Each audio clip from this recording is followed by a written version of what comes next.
Hi, good morning, everyone. Yeah, we're here to talk about outdoor ministries, the environment, camps, and all good things with a real expert in this. Reverend Colleen Earp has served in various roles in 4 Presbyterian camps in over 20 years. She's currently the program director here at Massanetta Springs. With a BA in geography from University of Mary Washington here in Virginia, a Master's of Science in Geography from Rutgers, has taught environmental geography courses at several colleges, worked in the conservation field as a volunteer, served as a young adult volunteer in South Louisiana. Great area with all the environmental work going on with wetlands and coastal restoration. Came back to Virginia and did her MDiv at Union Presbyterian Seminary and was just ordained in a role as a program director here 2 years ago. It's been 2 years already.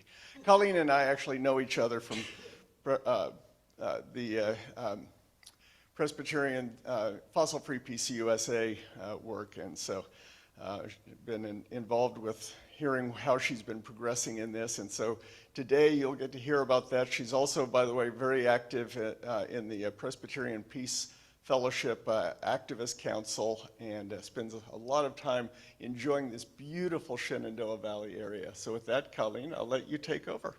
Thank you, Mark. A word before I start. I was sick several weeks ago and it has lingered, and this is the first morning I've woken up in more than 3 weeks and not immediately coughed up a lung. I've got lots of fluids. I'm not actually sick. I went to the doctor again this week. I cannot get you sick, but sometimes I sound terrible. So I feel like in the world now, we need to preface that with I don't have COVID or anything else. But yes, I am really excited to be with you all today, here in person and online. I could talk about Presbyterian Camp and Conference Ministry for a really long time, so I brought notes to try and stay focused, but if there are particular questions that bubble up, I would be happy for this to be a dialogue.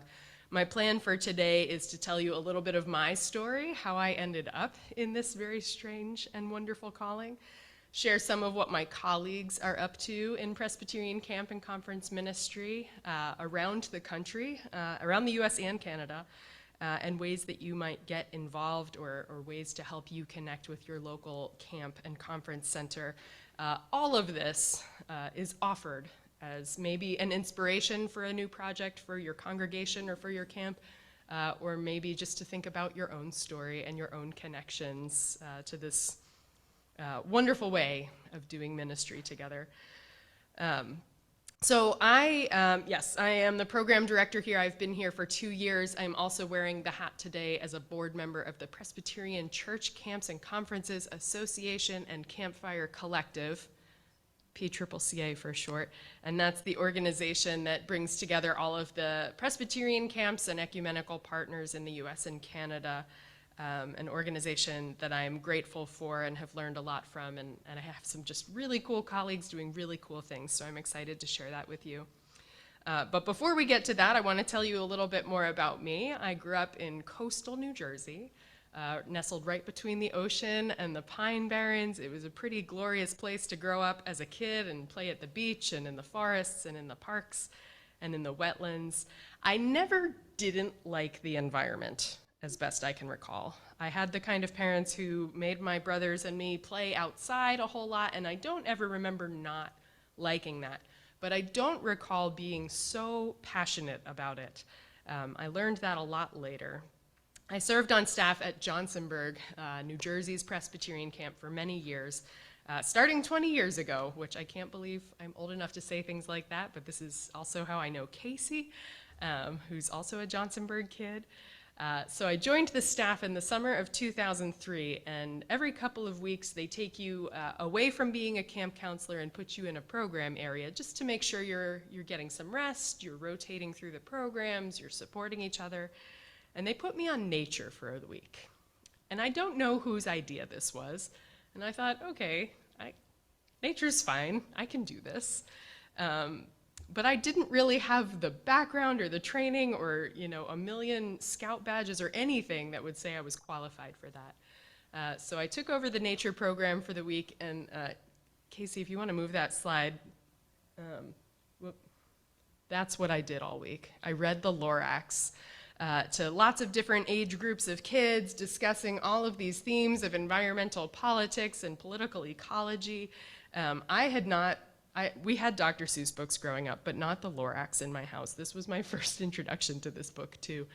My grandma later gave me a copy of it when I was in graduate school and inscribed the front cover, "This is your first lesson in political ecology," which was very much a grandma thing to do. But I spent the week reading the Lorax with kids, and the refrain of this book, "I am the Lorax, I speak for the trees, but I also speak for all of these other creatures, the watershed, all of these other things that are all connected to each other." And to listen to the kids draw out those themes or figure out that, oh, I'm worried about the pond, I'm worried about the birds, I'm worried about the air, and seeing how all of these were connected started to draw a lot of lines together for me. And then next slide, Casey. There was this particular trail at Johnsonburg, and maybe you have a trail like this in your life. It was the yellow trail. This is the beginning of it. It coincides with the red trail, so you see a red blaze. I promise I know what I'm talking about. But the yellow trail at Johnsonburg, pretty short and relatively easy trail to bring a group of campers on. It was the one trail that I actually knew start to finish at the time. So I took a couple of yellow trail hikes that week, and it starts in these wetlands. This is a picture from last March, the last time I visited. It starts in these wetlands, and hearing all of the spring peepers singing, and all of the cicadas in the summer, and all of the crickets and katydids and birds, and this wonderful chorus. And you go across this bridge, and there's all these swamp plants, skunk cabbage, and all of these wetlands, trees and bushes. And then you hook a left, and you go along the yellow trail through the woods, and you come to this spot in the middle of it where there's a stone wall crossing the path, the remnants of a stone wall. It's pretty beaten down. And what I learned from the camp director at the time, who was a big nature enthusiast, was these stone walls were the borders of farmland throughout the area until around the Civil War is really when that particular part of New Jersey stopped being heavily farmed. So these stone walls were maybe 200 years old. And here it is, stretched out in the middle of what looks to be an ancient forest to me. I don't know. And as I learned more about the environment in college and in grad school, I really got to know that no, that forest was not very old at all, especially if it was farmed until about 150 years before. Those trees were 100, maybe a few 150-year-old trees, so really not that ancient. But as a kid, that felt like just the most ancient scene, and then we have this human-built thing going through the middle of it. And that was really the first time it started to click for me about land change and the impact people have on the landscape and the ways that those are related to each other, for better or worse, right? We need food, we need to farm, we need to do some things to the land, and maybe not all of the things we do to the land. But that was a really powerful moment for me, appreciating the way the world changes around us and the way that we are related to that, for better or worse. So I worked on staff at Johnsonburg on and off for about 10 years, volunteering sometimes when I wasn't regularly on the staff. I had my first year-round staff position as an outreach kind of role, and I visited Presbyterian churches all over New Jersey for a year, which was really special, and a moment where I started to own my faith for myself. But I've been doing this work now for 20 years in some capacity. So summer camp counselor, kitchen staff, volunteer, and various things. I came to Camp Hanover. I think I've got a picture of this one. There we go. Came to Camp Hanover 9 years ago, just outside of Richmond. I spent some time volunteering at the camp in Louisiana, Feliciana, while I was living there as a YAV, a young adult volunteer. But I came to Camp Hanover 9 years ago as the Associate Director of Outdoor Ministry, the DOOM, D-O-O-M. And so I was tasked with developing environmental programs. There was this understanding that camp and conference ministry is inherently environmental ministry, but we wanted to be more intentional about that, not just exist outdoors, but really start to connect with it. So I spent 7 years on staff there, stewarding hundreds of acres of forest and wetlands, helping maintain the trails, helping teach people what was going on out there, hanging out with goats. We had goats and chickens and a nice big garden. And I've transitioned here 2 years ago, which was a really hard thing. Massanetta, if you're familiar, is a lot smaller. It's not really a wilderness site. In fact, if you've been here in the last few years, or for folks in the room, you know that you passed a whole community of houses coming right up here that we are pretty much developed in now. And so a big part of the discernment process for me to come here was, can I give up stewarding the wilderness to steward the programs in the oasis? And we really do treat this as an oasis. We're very lucky that we have the space we have as much as it's developed in. We have some incredible wildlife and birds that stay here. The spring runs a consistent temperature year-round, so we get some really wonderful birds that know that this is a place where the water will be cool in the summer and liquid in the winter. So we see a lot of biodiversity on site here. And I needed to come to terms with the fact that my whole work would not be environmental work anymore, but that was something really important to my personal life, and so I spend all of my time down the road in Shenandoah National Park hiking. Is how I spend my days off. And finding that balance has been really important for me too. But this is my passion, this is my calling, this is what I'm excited about. I did a residency at UVA Hospital during the pandemic. I was a hospital chaplain, and that is decidedly not an outdoor environment. It is very sterile. But I spent my time justifying that to everybody who would listen, that, oh, being a hospital chaplain, I was the children's hospital chaplain, being a children's hospital chaplain is just like being a camp director. And they would all kind of, okay, where's this going? But it is, because you're meeting people for a little while, you're walking with them for just a little while, just kind of a dropping into their lives and figuring out how it's all connected and what makes sense to them. And that's really what we're doing in camp and conference ministry too. Usually in better circumstances, people are not sick or hurt when they come to us, but they might be in a wilderness place in their heart, their soul, their mind. They might need a little space to ask questions. And coming to a camp and conference setting is a wonderful place to connect very spiritually with the creation around them, the people around them, and with God who made it all. So that is what we do, and that is what I get really excited about. So I could get lost on that forever. This picture is, we started to install a pollinator habitat here on site, about 1.5 acres, and this was the day that we had the seed drilling done. I will tell you more about this meadow later, and if you're here on site, you can walk over and see what's going on, but you'll hear more about that. But I was just completely awestruck by the ground that day, that we had to cut everything down. It feels so destructive to prepare a pollinator habitat, right? You have to clear everything out, but all for the sake of creating new things. So I will tell you more about that. Casey, if you'd move the slide. This is a quote that has been very powerful for me for a long time.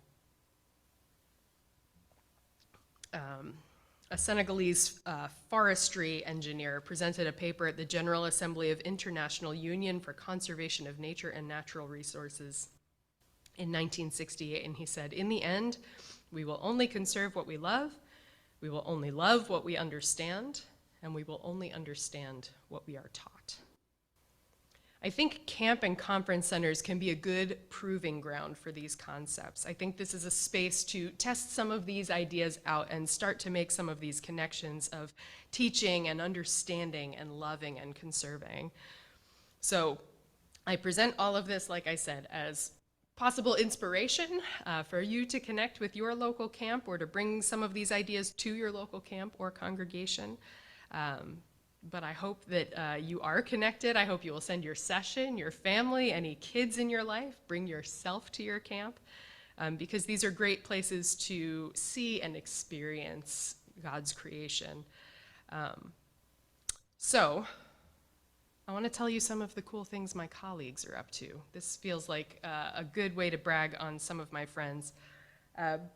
I served on staff at Camp Hanover for 7 years. My position has continued on in the hands of Laura Haney, who's doing some really great work developing environmental programs. They've got an after-school program going. They call it CHASE, Camp Hanover After School Explorers. and it's an entirely outdoors-based program. The kids get bused over from the local elementary schools.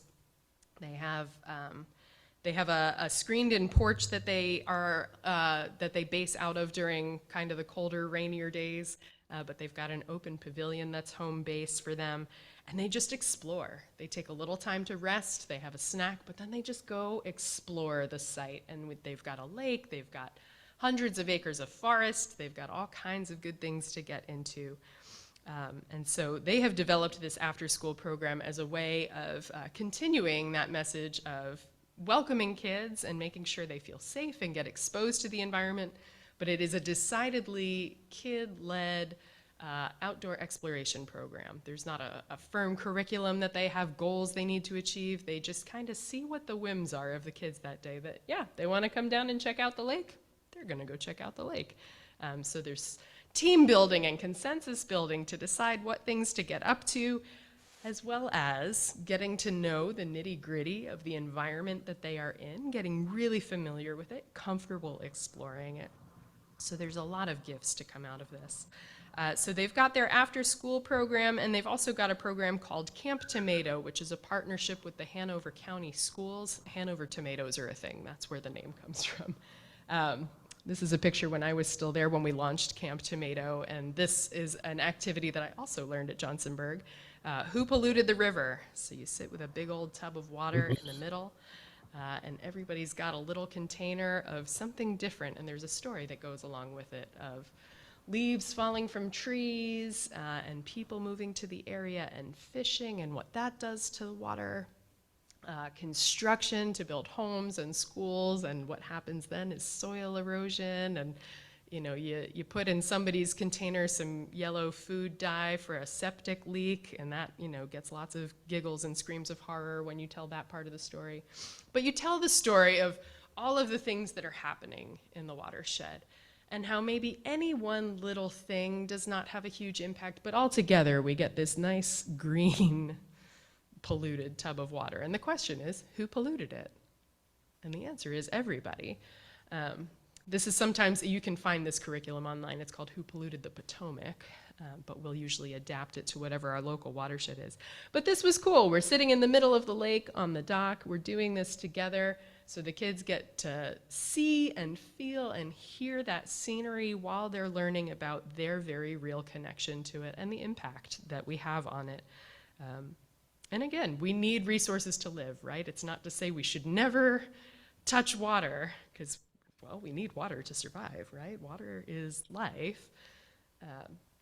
And we get this opportunity to think really critically about the many different ways that we pollute a watershed, not just with broken septic lines, not just with broken fishing lines, but soil erosion and what that does to the environment too. So we've got lots of different outdoor programs. They have a farm and garden program as part of all of their camp season. All of the kids have an opportunity to go meet the chickens and collect eggs to use in their cookouts. They keep goats. We were using the goats' manure in our compost, but also just having the goats was this very charismatic and kind of goofy way of introducing the kids to animals and helping them feel safe and comfortable and knowing how to interact with them. You don't grab a goat by the horns and give them a good shake. No, we've got to be sweet to things that are smaller than us. So it was good practice. And lots of these kids come from homes that have dogs or cats. Some of them come from farms and they have their own goats at home. But some of these kids have never been near an animal before.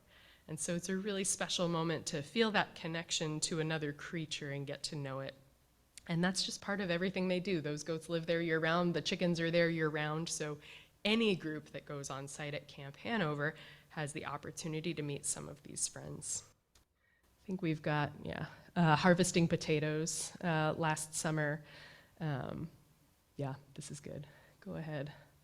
So Ferncliff is the Presbyterian Camp and Conference Center just outside of Little Rock, Arkansas. They've got some really cool stuff going on in the realm of teaching. We will only understand what we are taught. So they have a nature preschool program. So they are right off the bat introducing little kids to the environment. They spend 80% of their day outdoors, So unless there is thunder and lightning, they are outside. They are outside in rain and snow. They've got a classroom set of rain gear. Families will bring their own. Many families will donate what their kids have grown out of so that families that don't have galoshes, their kids can safely play outside too. But they are out in it. I've seen these kids exploring site on a couple of visits, and they go out and play. So this is another one that's very much led by the energy of the kids. Do they want to explore this mud puddle today? Great, we're gonna see what a mud puddle feels like. And how important is that, to know what a mud puddle feels like, right? We don't think of this as a quintessential childhood experience, maybe. Did we check out the mud puddle? Check. But now this kid knows. Now this kid knows what this feels like, what this is like, that maybe they don't need to stomp in it if they're dressed nicely for a business appointment as an adult. But they have that interaction. They know what the water feels like. They know what the mud feels like. And they know what the earth feels like. And they are feeling more and more comfortable being out in it and connected to it. And what that does to inspire people as they grow older, right? That they're not afraid to be outside in it, and maybe they're not afraid to take care of it and advocate for it. Johnsonburg is the camp in New Jersey where Casey and I both came out of, and they are about to launch a pilot nature preschool program as well. This has been in the works for quite a few years, and they're launching a pilot class this fall. Same idea. We've got a couple hundred acres of absolutely beautiful forest and field. Let's get the kids out playing in it. That this is a powerful way to learn, to see and to interact with all of these different colors and textures and things in nature. This is also developmentally helpful for little kids especially to be playing outside. Besides feeling good and getting to know the world around us, walking around on uneven surfaces helps their muscles develop, helps their motor skills develop. So just by running around in a field instead of indoors on a very flat, protected floor, our kids are growing stronger and more adept to navigate the world around them. So this is important on a number of levels. I think I've got one more camp I've got up here is Camp Whitman on Seneca Lake up in upstate New York. Leah Cohn is the director there, and they actually also have a Johnsonburg guy on their staff. We're everywhere. They also have a farm and garden program. They have an organic garden, and they make sure that all of the kids visit this and start to get to know the food that they are connected to. It is easy to underestimate our relationship with food. I think as a culture in the United States, we're awfully separated from our food, in fact. So to have a kid be introduced to chickens and then go to lunch and eat chicken nuggets, it sounds terrible, right? And those chickens, what do we have here? A lamb and a bunny right now. The next picture, I think, is chickens. Blackberries. I didn't even pay attention to my own slides. But right, their chickens don't necessarily make those chicken nuggets, but for a kid to be aware of where their food comes from is going to help them to maybe make choices accordingly, to be a better steward of the food before them, maybe less wasteful, maybe being more thoughtful about where their food comes from as they grow older and have more control over that. So at Whitman on Seneca Lake, they are foraging. So she's got some black raspberries in there. They are meeting farm animals, so again, developing those relationships, learning how to just be kind to creatures. And getting to know the world around them like that. And that is just built into their summer camp program. Everybody visits the farm and garden. So I want to talk a little bit about understanding. We will only love what we understand. I think this is really where camps shine, is there's this deep spiritual connection to the earth. And even for the people who don't turn into giant nature dorks, even for the people who can't name every wildflower and tree, there is still that very deep spiritual connection. So I think I've got a picture of, this is the labyrinth at Johnsonburg. And I go back there anytime I visit Johnsonburg, which is less often these years. But this is a place where I grew up going.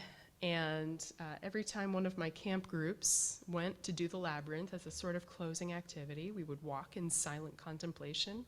And we would debrief together at the end what that felt like to just be in that space together, and how was it being in a space together all week. That was powerful. For a kid, for a teenager, to think about being connected to the people in my group that week Some of them are still friends of mine. Some of them I wasn't so crazy about. But important to learn those things, and important to learn those relationship skills with God, with one another, and with all of creation around us. I remember one camp friend who, she and I just did not get along so well when we were campers together and had to share a tent. But then as adults, we realized, oh, actually you're pretty cool. And she came to serve as pastor in residence for us this summer for our day camp program, which was a special connection. So hanging out in places, in these beautiful, if you would go back to the labyrinth, we'll just leave that for a minute.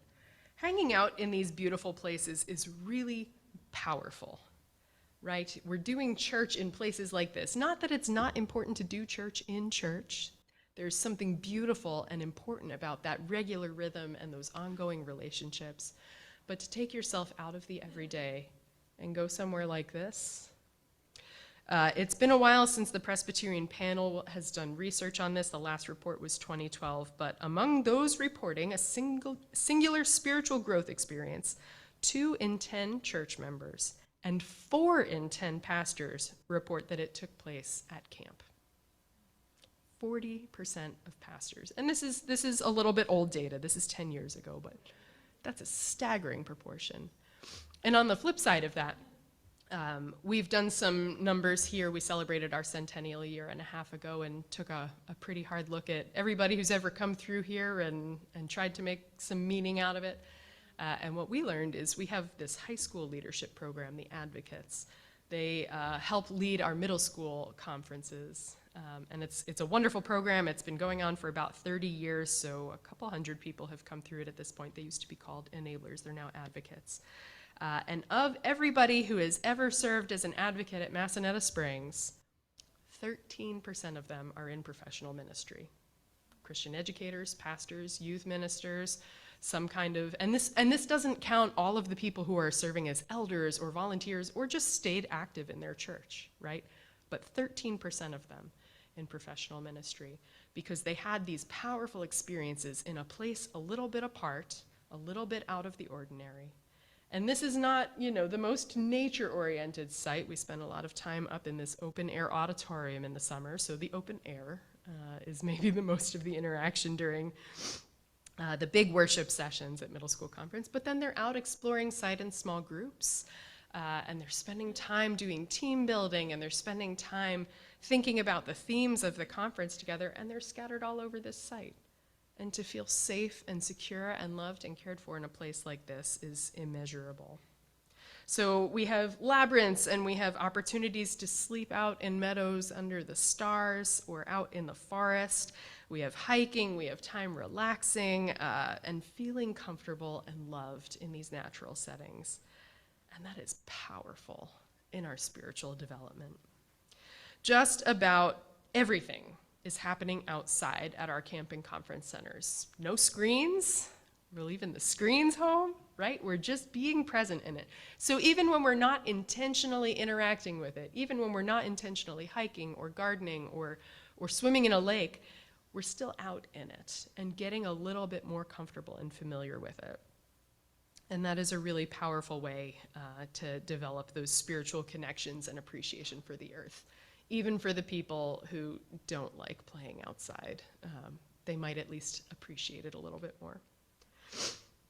So we will only understand what we are taught, we will only love what we understand, we will only conserve what we love. So I want to talk about some conservation projects happening at your Presbyterian camp and conference centers right now. One that I am really in awe of is Ferncliff, again, in Little Rock, Arkansas. They are in the process of doing a pretty massive watershed restoration project. They have 2 lakes on their site. Both are human-built.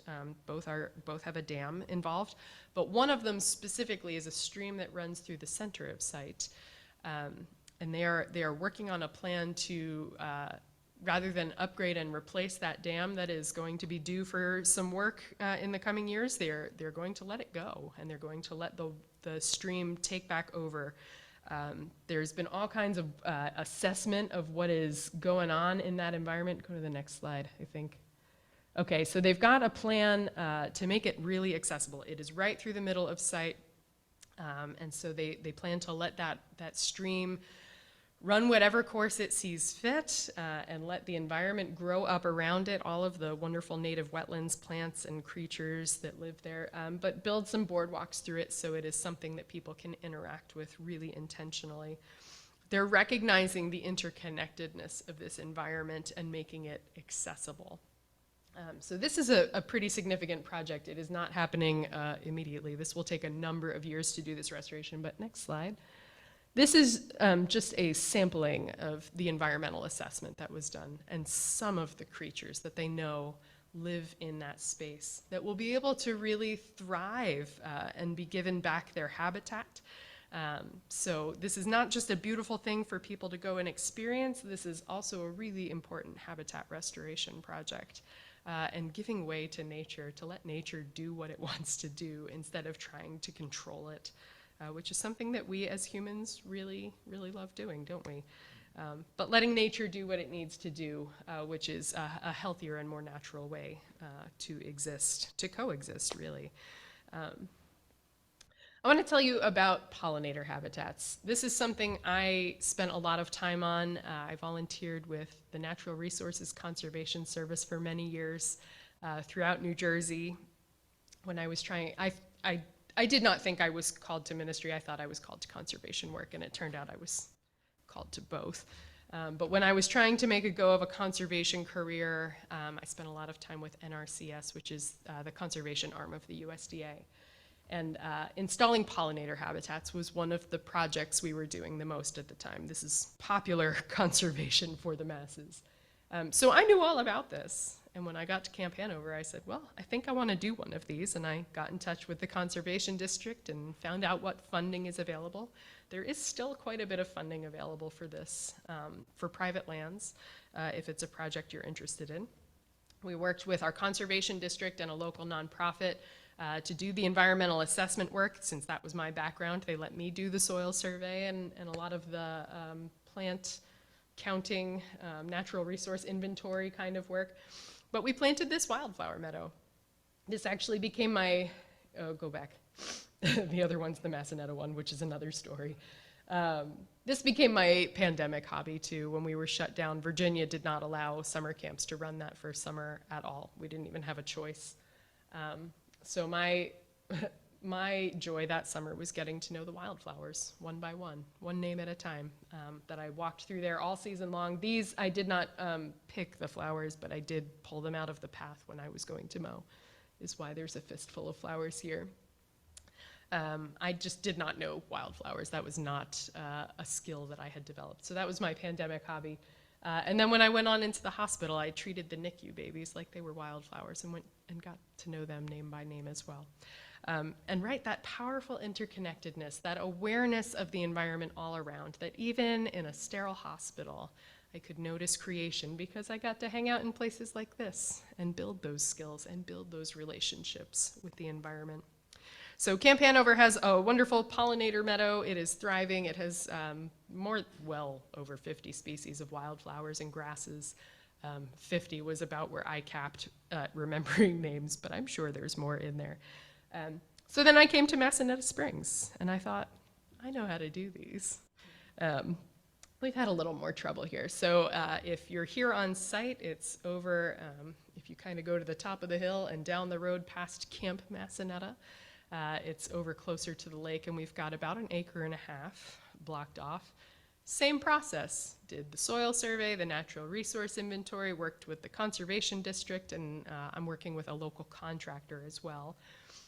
And we planted dozens of species of wildflowers this spring. You saw the picture of me earlier, just in awe of the ground. And then we got a nasty surprise, and some stiltgrass came in. And by some stiltgrass, if you're familiar, stiltgrass is absolutely prolific. Each blade can throw off thousands of seeds. It was not something that had turned up on the environmental survey. So we were all pretty disappointed that it turned up when we cleared it and planted it. And so this is a picture right after we had to mow the whole thing down a couple weeks ago. Really sad and hard, but not the end of the story, right? And a good lesson for everybody who visits the site and has been waiting and watching expectantly for these wildflowers to bloom, that as much as we think we know what we're doing, we don't actually control nature. And now we have quite a task ahead of us to control invasive species in the healthiest ways possible. So this project is going to take quite a few years, but with great hope and great care for the earth, we're going to keep at it. And that will continue to be a lesson for everybody who is visiting us. We have our own stream restoration kind of work in mind as well. Here is our lake. I wander down there for sunset many evenings, living right here in the neighborhood. Our lake has been here for many, many years. It is a human-built lake. We have a dam at the end of it, and it is collecting water from a whole bunch of streams that are around the site, and the spring that Massanetta Springs is named for. In the early 2000s, this property just upstream for us was purchased. It used to be apple orchards. It was cleared and developed. It was cleared for development, and then 2008 rolled around. And that was not a great time to be developing properties. And so the developer went bankrupt, but had not put in any conservation or soil erosion protections before they did. And so much of what was upstream from us washed downstream. This is how watersheds work. We're all connected. And so we've been in conversation with the developers who currently own the land about helping make this better. We've been in conversation with local public development and planning offices, and this is a commitment we've made in our own forward thinking about different ways that we want to steward this site in the years to come, that we want to restore this, which is a significant project that's going to require some dredging, so again, kind of making it worse before it gets better. But our lake is very shallow, and as a result, shallow water with lots of sunshine hitting it in the summer, with lots of geese pooping in it. We have a significant amount of algae and other things that we don't want to be hanging out in and around. It's not great. So we don't use the lake for swimming. We have a swimming pool for our campers in the summer, which is filled by our spring water, so it's freezing. But we canoe in the lake in the summer, and people love to walk around the lake and just take that in. I love to walk around the lake and enjoy that and reflect around it. So it is our hope to restore that and make that a healthier environment for folks to enjoy. I'm being mindful of the time. So in the end, we will only conserve what we love. We will only love what we understand, and we will only understand what we are taught. I think I've got that quote again, Casey. Nope, there it is. It'd be good if I paid attention to my own slides. These things are so deeply connected, and if we bring it back around, we can only be taught what we conserve. If we don't save it, we don't get to know about it, and I know I'm preaching to the choir very much here, that we have lost so many species of plants and animals in recent years, that there is so much about the earth that is changing, not for the better, that we are trying desperately to control, and it's not going so well. But if we don't save it, we aren't going to be able to learn about it. So this loops right back around, and this is just such a whole and important statement for the ways we interact with the earth, not just for some nerdy knowledge and being able to name every single wildflower in the meadow, but feeling like I'm actually connected to it and a part of it, that I am not above it, I am within it. And that is very much what we try to do at our camps. So that logo, PCCA and the Campfire Collective. PCCA is the Presbyterian Church Camps and Conferences Association. The Campfire Collective is the name we're leaning into to welcome ecumenical partners. We have camps from many other traditions as well that are starting to join us, that we think we're better together when we all share our toys, when we all share our knowledge, that we can build up a really wonderful community of camp and conference leaders. So I want to encourage you to find your camp. If you don't already know your most local camp, that's something I'm very happy to help folks connect to as a PCCCA board member. I care very much about all of our camps, not just the one I currently serve. So find these camps and go there. Volunteer.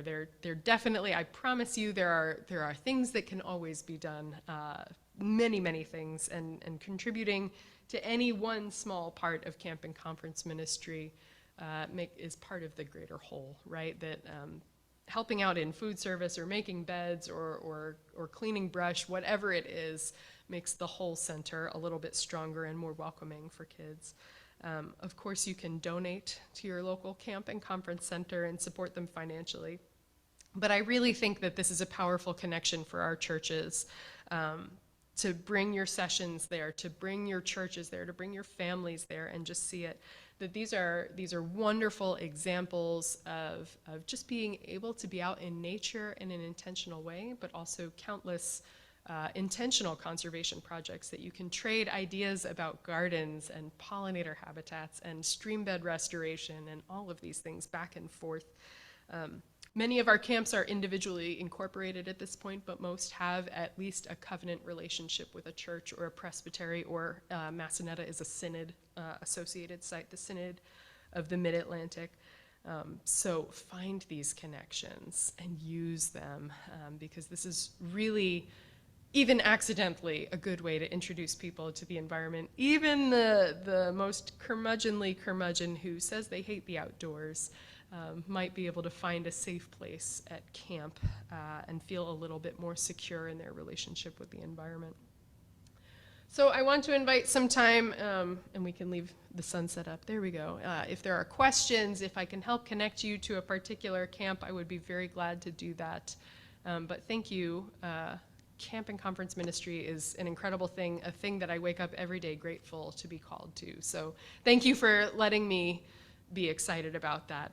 But anything I can do to help you connect or talk further about that, I'm happy to hear questions.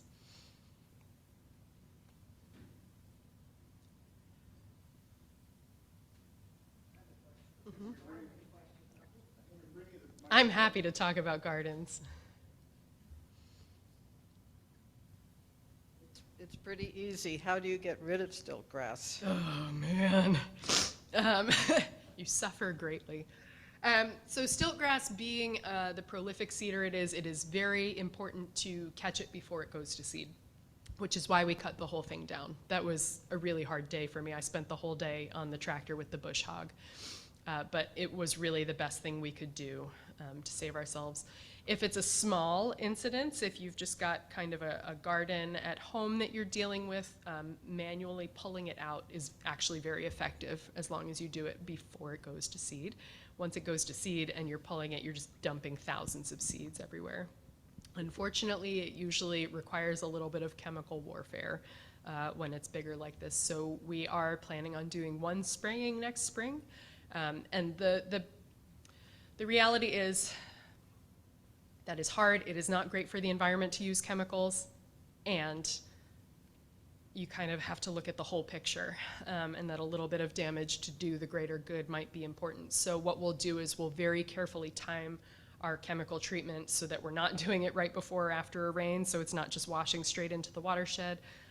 We'll use a chemical that has a very quick half-life so that it is very quickly less toxic, and also a chemical, I am terrible at chemical names. I know we have settled on what we're using, but it is also very targeted at grasses, so it should hopefully not disturb the rest of the field as much as some things could. We're not just going to go out there and throw Agent Orange down, but we're using something extremely targeted. So we will do one treatment of that in the spring, and we'll monitor it. Right before we mowed it down, we actually had a big group of volunteers from a local college come out. They had a sort of service day as part of their freshman orientation, so they sent me 24 volunteers, and we tried to pull it. And an acre and a half seemed impossible, but I was curious to see how far we can get, because it is actually very easy to pull. And we were making really good progress, but we got to one part where it was just much worse than we thought it was. It was kind of hidden under a lot of pokeweed, which is native and good, and the birds love it, but also kind of my nemesis, was hiding a whole lot of the stiltgrass, and we got to a point where it was just not going to be worth the effort to hand pull it anymore. So there are a lot of different ways to handle it, but that's how we intend to handle it this spring, and to just continue to monitor, hopefully not have to do a whole plowing down of everything again, because we did have some good things growing out there. And hopefully they will come back. Our contractor is also just incredibly gracious. Shenandoah Habitats, a friend of mine, Will Skinner, is on the project, and he's offered to come back out this fall, and any leftover seeds he has from other local projects he's going to share with us and do a reseeding, so hopefully some more things will bounce back. Still grass, oof. One good thing about stiltgrass, though, is that it's a late emerger. Mm-hmm. So a lot of your pollinators you're looking for are going to come out above, but of course it will come in underneath. It will catch up eventually, but it really didn't. Yeah. We were not even sure that's what it was until pretty far into the summer, when a lot of other things had emerged and were blooming. So we cut it down before it went to seed. Hopefully that limits further spread until we can get it more under control. So we have one question from the chat here. Do our seminaries train folks in this kind of ministry? They train folks around this kind of ministry. At Union, there was not intentional training around camp and conference ministry, but I think a lot of camp directors are,